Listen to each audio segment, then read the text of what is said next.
जय गुरुदेव मेरे प्यारे साथियों, इंदिरा रावत राजस्थान अजमेर से। कहो साथियों कैसे हो? ईश्वर की दया से अच्छे ही होंगे।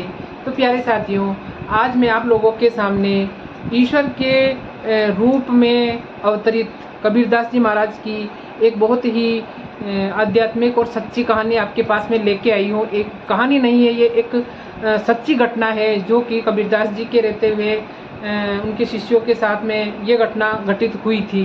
तो प्यारे साथियों, बहुत पहले के टाइम की बात है कि जब कबीरदास जी ईश्वरीय रूप का अवतार लेकर इस धरती के ऊपर आए थे, तो कबीरदास जी अपने शिष्यों के साथ में बैठे हुए थे और वहाँ पे खूब सारे लोग उनके पास में आते थे और उनसे ज्ञान दीक्षा भी लेते थे। लेकिन उनकी मांगे दिनों दिन बढ़ती जा रही थी और लोग घर गृहस्थी की चीज़ें ही उनसे इतना ज़्यादा मांगने लगे कि वो आध्यात्मिकता से हटते हुए नज़र आ रहे थे। तो सन्यासी का जो ये है, एक बहुत ही बड़ी बात ये होती है कि इसके अंदर हम जितना आध्यात्मिकता को मांगेंगे उतना ही हमें अंदर से प्रकाश मिलेगा। तो कबीरदास जी ये सोचकर बहुत चिंतित हो रहे थे कि यहाँ पे लोग तो बहुत आ रहे हैं, सत्संगी के लोग बहुत इकट्ठे हो रहे हैं, लेकिन जो भी यहाँ पे बैठता है, क्योंकि जो ईश्वर का रूप लेकर इस धरती के ऊपर आते हैं तो उसको एक व्यक्ति के सदस्य की भावनाओं का पता पड़ जाता है कि ये हमारे से क्या मांग कर रहे हैं। तो उनको ये पता पड़ गया था कि ये इतने सारा हुजूम यहाँ पे सत्संगी लोग आ रहे हैं, यहाँ पर बैठते हैं, लेकिन कोई भी आध्यात्मिक चीज़ यहाँ पे नहीं मांग पा रहा है। बहुत ही विरले लोग हैं जो आध्यात्मिक चीज़ मांग रहे हैं। सभी लोग यहाँ पे सांसारिक चीज़ें ही मांग रहे हैं जो कि यहीं रह जानी है। तो ये सोचकर उनको बहुत चिंता होने लगी और उन्होंने सोचा कि अब क्या किया जाए, क्योंकि लोग आध्यात्मिकता से दूर होते जा रहे थे। तो उन्होंने एक उपाय सोचा और उन्होंने क्या सोचा कि जो उनका आश्रम था उसके एक गली आगे एक वेश्या का आप घर ही मान लो, एक वेश्या का घर था। तो वहाँ पे खूब सारे सत्संगियों का जमावड़ा वहाँ पे जमा हुआ था। तो कबीरदास जी ने कुछ सोचा और वहाँ से उठ के रवाना हो गए। और जैसे ही वो रवाना हुए तो लोगों की नज़र उनके ऊपर थी कि ये कहाँ जा रहे हैं। तो कबीरदास जी उठे और सीधा उस वेश्या के घर पे चले गए। तो ये देखकर सबको आश्चर्य होने लगा और सभी ऐसे कहने लगे कि हाँ देखो, मैंने तो पहले ही कहा था ना कि ये डोंगी है, ये पाखंडी है। मैंने भी कहा था ना कि यहाँ कुछ नहीं है, ये सब दिखावे का है। तो इस प्रकार की लोग सभी बातें करने लग गए जो सत्संगी पास में बैठे हुए थे।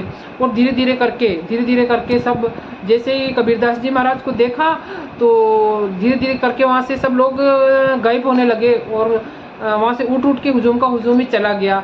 तो कुछ 1 घंटे बाद के अंदर कबीरदास जी वहाँ से निकलकर वापस आए और उन्होंने देखा कि सारे सत्संगी आश्रम से जा चुके थे। कुछ 5-7 सत्संगी वहाँ पे बैठे हुए थे। तो जैसे ही वो सत्संगी वहाँ बैठे हुए थे उन्होंने कबीरदास जी को देखा। तो जैसे ही वो अंदर प्रवेश किए तो सभी ने आके उनके पाँवों को छूने लगे और उनके पाँव स्पर्श करने लगे। तो कबीरदास जी ने कहा कि तुम लोगों को पता नहीं है मैं अभी कहाँ जाके आया हूँ? तो उन्होंने बोला कि हमें तो सब पता है कि आप कहाँ जाके आए हो, तो फिर भी आप मेरे पाँवों को छू रहे हैं।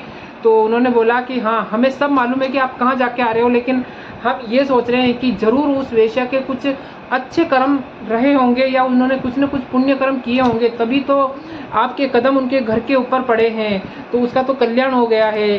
तो ये सुनकर कबीरदास जी समझ गए कि ये ही सच्चे भक्त हैं जो कि इस चीज़ को समझ सकते हैं। लेकिन जो व्यक्ति समझ नहीं पा रहे थे और इस दुनिया के पचड़ों में पड़े हुए थे, तो उस भीड़ को ख़त्म करने का यही एक तरीका था कि जिसके दिल के अंदर सच्ची भक्ति होती है या सच्चा गुरु के लिए प्यार होता है, वो कैसी भी परिस्थितियों में गुरु के ऊपर कभी भी शक नहीं कर सकते हैं और कभी भी गुरु को छोड़ के नहीं जा सकते हैं। क्योंकि गुरु एक ऐसी चीज़ होती है कि जो एक बार हाथ पकड़ लेते हैं तो वो जन्म जन्म तक उनका हाथ नहीं छोड़ते हैं। वो उनको पार करवा के ही, उनका उद्धार करवाने के बाद ही अपने हाथों में उनका हाथ लेके अपने धाम में लेके चलते हैं। लेकिन आजकल लोग मतलब इस दुनिया की चीज़ें मांगने में ही इतने व्यस्त हो गए हैं कि अपनी असली चीज़ को भूलते जा रहे हैं।